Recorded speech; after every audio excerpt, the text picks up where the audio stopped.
इस वीडियो को आपको केवल 30 सेकंड के लिए देखना, उसके बाद आप चाहो तो इस वीडियो को छोड़कर जा सकते हो, लेकिन सच्ची कह रहा हूं, इस वीडियो को देखने के बाद आपकी होश उड़ जाएंगे। देखिए, स्कूल के अंदर हमें एक चीज अच्छे से सिखाई जाती है कि अगर आप प्लस को प्लस के साथ जोड़ेंगे तो रिजल्ट के अंदर प्लस देखने को मिलेगा। एग्जांपल के लिए, अगर आप 2 को 2 के साथ जोड़ेंगे तो रिजल्ट में 4 आएगा, नेगेटिव चीज नहीं आएगी।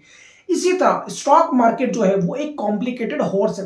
अगर आप उसमें जो अपना एनालिसिस लगा रहे हो वो भी कॉम्प्लिकेटेड अगर होगा तो क्या होगा, कॉम्प्लिकेटेड को कॉम्प्लिकेटेड से जोड़ेंगे तो रिजल्ट कॉम्प्लिकेटेड निकल कर। अब ये बात मैं इस वजह से कह रहा हूं क्योंकि अगर आप यूट्यूब पर जाएंगे और लॉन्ग टर्म इन्वेस्टमेंट कैसे किया जाता है ये सर्च करेंगे तो आपको बहुत सारी चीजें बताई जाती है, इतनी कॉम्प्लिकेटेड चीजें बताई जाती है। आप ये रेशो पढ़िए, ये रेशो पढ़िए, फलाना पढ़िए, ढिकाना पढ़िए, लेकिन फिर जैसे आप लेजेंड्स के इंटरव्यू सुनते हैं, जैसे वॉरेन बफेट, राकेश झुंझुनवाला, इस तरह इन लोगों के इंटरव्यू सुनेंगे तो आप देखकर हैरान रह जाएंगे इनके पोर्टफोलियो के अंदर ऐसे स्टॉक जो कोका कोला बनाने वाली कंपनी, सॉस बनाने वाली कंपनी, इस तरह की कंपनी में इन्वेस्टमेंट कर रखा है। आपके दिमाग में ये तो जरूर आता होगा, यार ऐसे में तो हम इन्वेस्टमेंट कर सकते हैं। इन्होंने ऐसा यूनिक क्या करके दिखाया है, वो यूनिक पॉइंट बता रहा हूं और वो चीज बता रहा हूं जो बहुत सरल है। इतनी सरल चीज बता रहा हूं क्योंकि अगर आप कॉम्प्लिकेटेड को कॉम्प्लिकेटेड के साथ जोड़ेंगे तो रिजल्ट में कॉम्प्लिकेटेड ही आएगा। हम लॉन्ग टर्म इन्वेस्टमेंट को बहुत सरल कर देंगे 3 पॉइंट से, बड़े ध्यान से समझने से। और एक आखिरी बात, क्या तो आप इस वीडियो को यहीं से छोड़कर जा सकते हो, लेकिन अगर देख रहे हो तो पूरा जरूर देखिएगा क्योंकि आधा ज्ञान आपके लिए नुकसानदेह हो। अब एक कॉन्सेप्ट को समझ लीजिए जिसका नाम है सीपीडी, कंपनी प्रोडक्ट डिमांड। अब देखिए, कोई भी कंपनी जो है वो आईपीओ कब लेकर आती है, जब वो प्रॉफिट कमाना शुरू करती है, यानी कि प्रॉफिट बहुत जरूरी है किसी कंपनी के लिए। अब वो प्रॉफिट किस चीज से बनाती है, आप सोच कर, वो प्रॉफिट बनाती है किसी ना किसी प्रोडक्ट को बेचकर। अब जब हम किसी प्रोडक्ट को बेचते हैं तो 2 तरीके से हम पैसा कमाते हैं, या तो हम उस प्रोडक्ट को बहुत ज्यादा मात्रा में और उससे जो मार्जिन निकलता है वो बहुत ही कम लेकर चले, जैसे कि डीमार्ट करता है, मारुति करता है। जैसे कि मारुति जो है वो बहुत ज्यादा गाड़ियां बेचती है लेकिन मार्जिन कम लेकर चलती है। यही चीज आपको डीमार्ट के साथ भी देखने को मिलेगी। दूसरा तरीका ये है कि प्रोडक्ट कम बेचा जाए लेकिन उस पर मार्जिन बहुत ज्यादा हो, इस तरीके से पैसा कमाए। तो आप सोच कर देखिए, हम प्रॉफिट पर चले, प्रॉफिट आया रेवेन्यू से निकलकर। अब यहां पर सबसे इंपॉर्टेंट बात ये निकल कर आती है, हमने रेवेन्यू किस चीज से कमाया, हमने रेवेन्यू कमाया प्रोडक्ट से, हमने रेवेन्यू कमाया प्रोडक्ट से। तो अगर प्रोडक्ट अच्छा है तो काम बन जाएगा अपना। अब यहां पर दूसरा पॉइंट निकल कर आता है डिमांड। कोई भी प्रोडक्ट तभी चलेगा जब तक उसकी डिमांड नहीं निकल कर आएगी। एग्जांपल के लिए अगर आप सोचें, अगर हम आज से 10 साल पहले चले तो आप कोका कोला की डिमांड कितनी मानकर चलते हैं, आज उसकी डिमांड कितनी ज्यादा है। 10 साल पहले वाली कोका कोला की डिमांड और आज की कोका कोला की डिमांड में दिन और रात का फर्क देखने को मिलेगा। और क्या आपको लगता है कि आने वाले 10 साल में इसकी डिमांड कम हो जाएगी?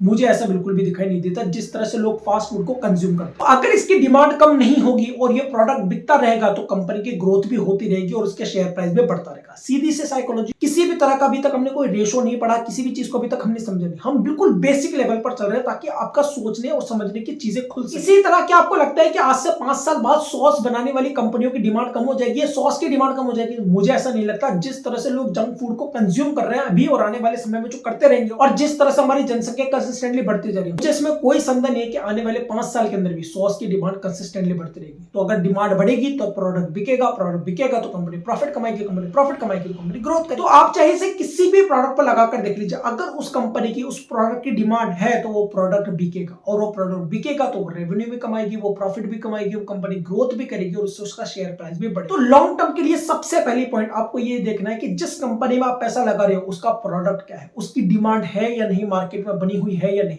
अब दूसरी चीज चलते हैं, दूसरा पॉइंट आता है लॉन्ग टर्म गोल। अब ये लॉन्ग टर्म गोल का मतलब आप समझ कर, अब जो लॉन्ग टर्म गोल है वो प्रोडक्ट और डिमांड का जो मैंने पहला पॉइंट बताया वो एक दूसरे से जुड़ा हुआ है, बड़े ध्यान से समझिएगा इस चीज। जैसे कि हमने रिलायंस जियो की बात करें तो रिलायंस जियो ने जो है वो 2G और 3G पर काम नहीं किया, उसने सीधा 4G पर काम किया। 4G पर काम करने से हुआ क्या, उसने एयरटेल और वोडाफोन को पीछे करके खुद मार्केट लीडर बन गया।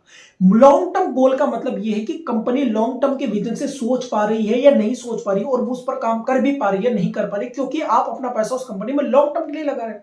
तो अगर कंपनी खुद ही अपने आप पर लॉन्ग टर्म का काम नहीं कर रही है तो क्या आपको लगता है वो लॉन्ग टर्म में और अच्छा परफॉर्मेंस दे पाएगी, और अच्छा रेवेन्यू जनरेट कर पाएगी, और प्रॉफिट कमा पाएगी? और क्या उससे वो इन्वेस्टर जो उसमें लाखों करोड़ों रुपए लगा रहा है, वो FIs या DIs, उसमें और पैसा लगाएगा?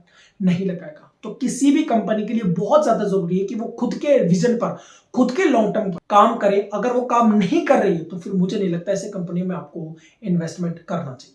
अब इतनी सारी चीजों को पढ़ने के बाद अभी तक हमने किसी भी तरह का रेशो नहीं पढ़ा, कुछ भी अभी तक हमने नहीं पढ़ा। जो इतनी सारी चीजें आपको बताई जाती है यूट्यूब पर, अभी तक कुछ भी हमने नहीं पढ़ा, लेकिन फिर भी हम किसी भी कंपनी को कितना अच्छे से समझ पा रहे हैं। इसे और अच्छे से समझाने के लिए मैं आपको 2 एग्जांपल देता हूं। पहला, हिंदुस्तान कॉपर का एग्जांपल। जब लोगों को यह बात समझ में आई, जब उस इन्वेस्टर्स को यह बात समझ में आई कि इलेक्ट्रिक व्हीकल्स के अंदर कॉपर की मात्रा बहुत ज्यादा यूज होने वाली है, हिंदुस्तान कॉपर का शेयर जो शायद मेरे हिसाब से 30 रुपए 35 रुपए के आसपास था, वो शेयर 196 रुपए का हाई मारकर करेक्शन चला। आप सोचकर देखिए 30-40 रुपए से 196 का हाई मारा कुछ महीनों के अंदर, कितने ज्यादा रिटर्न बना कर दिया। लेकिन वो रिटर्न कब आया?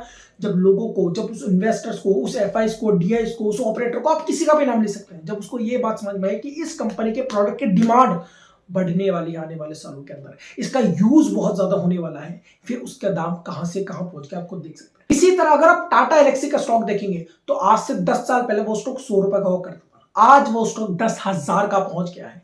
इसी वजह से क्योंकि प्रोडक्ट के अंदर दम था और उसकी डिमांड आने वाले समय में बढ़ने वाली। अब आपका सवाल यह होगा कि हमें कैसे पता चलेगा किसी कंपनी का लॉन्ग टर्म गोल क्या है? तो उसके लिए आपको उस कंपनी के एनुअल रिपोर्ट को पढ़ना होगा, लेकिन एनुअल रिपोर्ट के पढ़ने से हमें सारी जानकारी नहीं मिलेगी। आपको ये देखना है कि उस कंपनी का पास्ट रिकॉर्ड क्या कहता है। यानी कि फॉर एग्जांपल किसी कंपनी का आपने एनुअल रिपोर्ट पढ़ी, उसने बता रखा है कि अगले 5 साल में हम ये करेंगे, वो करेंगे, फलाना करेंगे, ढिकाना करेंगे, बहुत सारी चीजें उसने बता रखी है। आप उसके 10 साल के रिकॉर्ड देखिए कि पिछले 10 साल के अंदर उसने कितनी इफिशियंसी के साथ वो अपना काम किया है, अपने आप को बेटर बनाया, अपनी कंपनी को। अगर वो मैच नहीं कर रहा है ना, फिर मुझे लगता है वो एनुअल रिपोर्ट में जो चीजें बता रही है ना, वो सारी चीजें फेक है, आधी अधूरी चीजें हैं, जबरदस्ती लोगों को, उस इन्वेस्टर्स को बुलाने के लिए इस तरह की रिपोर्ट तैयार की गई है। क्योंकि अगर कोई कंपनी पिछले पास्ट रिकॉर्ड से कंसिस्टेंटली अच्छा परफॉर्मेंस दे रही है ना, तो उसको बहुत ज्यादा बताने की आवश्यकता नहीं होगी। अगर वो थोड़ा कम भी बताएगी तो भी इन्वेस्टर समझ जाएंगे उसके पास्ट रिकॉर्ड को देखकर। अब हम तीसरे पॉइंट पर आते हैं जो कि बहुत ज्यादा इंपॉर्टेंट है, और उस पॉइंट को समझने के लिए मैं एक एग्जांपल आपको देता हूं। एग्जांपल के लिए आप सोचिए कोई कंपनी है, कोई भी कंपनी आप ले लीजिए, एबीसी कोई कंपनी ले, उसका जो मैनेजर है या उसका जो मैनेजमेंट है उसका नाम है अमन प्रजापत। उस अमन प्रजापत ने 1000 करोड़ रुपए का लोन लिया है। अब उसने 1000 करोड़ रुपए का लोन लिया है। अब जैसे उसने लोन लिया, वो उसके रेशियोज के अंदर आ जाएंगे, फलाने फलाने रेशियोज के अंदर आ जाएंगे, उसके डेट टू इक्विटी रेशियो बन जाएगी, बहुत सारी चीजें बन जाएगी उसके लोन को लेने से। अब मुझे एक बात बताइए, वो लोन किसने लिया? वो लोन लिया उसके मैनेजमेंट ने। तो यहां पर मैं आपको यह समझाना चाहता हूं कि मैनेजमेंट के एक डिसीजन से पूरे के पूरे रेशियोज जो आप देखते हो, जो कहता है रेशियोज पढ़िए, ये रेशियो, पी रेशियो, फलाना रेशियो, ठिकाने रेशियो, एक डिसीजन से सारे रेशियो बदल जाते हैं।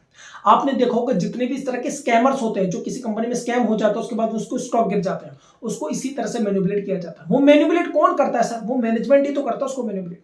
तो मैनेजमेंट का एनालिसिस करना सबसे ज्यादा जरूरी है। इसलिए आप देखेंगे अगर किसी मैनेजमेंट की बात आती है तो इंडिया के अंदर जिस कंपनी पर सबसे ज्यादा विश्वास किया जाता है वो है टाटा ग्रुप, क्योंकि उसका मैनेजमेंट टॉप क्लास आपको दिखाई दे। और आप मेरी बात पर विश्वास मत कीजिए, जो भी कंपनी आपको लगती है कि उस कंपनी का शेयर प्राइस पिछले 10 सालों से, 15 सालों से, 20 सालों से कंसिस्टेंटली बढ़ता जा रहा है, वो कंपनी कंसिस्टेंटली ग्रोथ दिखा रही है, आप देख लीजिएगा उसका मैनेजमेंट टॉप क्लास आपको दिखाई देगा। जैसे कि टाटा ग्रुप का आपको दिखाई देगा, रिलायंस इंडस्ट्री आपको दिखाएगी, इस तरह की बहुत सारी कंपनी स्टॉक मार्केट में भरी पड़ी। तो आपने देखा, हमने किसी भी तरह का रेशो नहीं पढ़ा, हमने किसी भी तरह की कॉम्प्लिकेटेड चीज कुछ भी हमने नहीं करी, लेकिन फिर भी हमने लॉन्ग टर्म इन्वेस्टमेंट को कितना सरल तरीके से समझा दिया, इतना सरल तरीके से समझा कि कोई बच्चा भी इसको आसानी से समझ सकता है, अप्लाई कर सकता है और लॉन्ग टर्म इन्वेस्टमेंट कर सकता है। तो अगर आप लॉन्ग टर्म इन्वेस्टमेंट करना चाहते हो, करने की सोच रहे हो, तो इन 3 पॉइंट्स को जरूर याद रखिएगा, क्योंकि ये आपकी बहुत ज्यादा हेल्प करने वाली लॉन्ग टर्म इन्वेस्टमेंट। तो ये वीडियो आपको कैसा लगा कमेंट करके जरूर बताएगा। आईप्रो स्टॉक मार्केट से जुड़े ऐसे वीडियो के लिए चैनल को सब्सक्राइब कर लीजिए।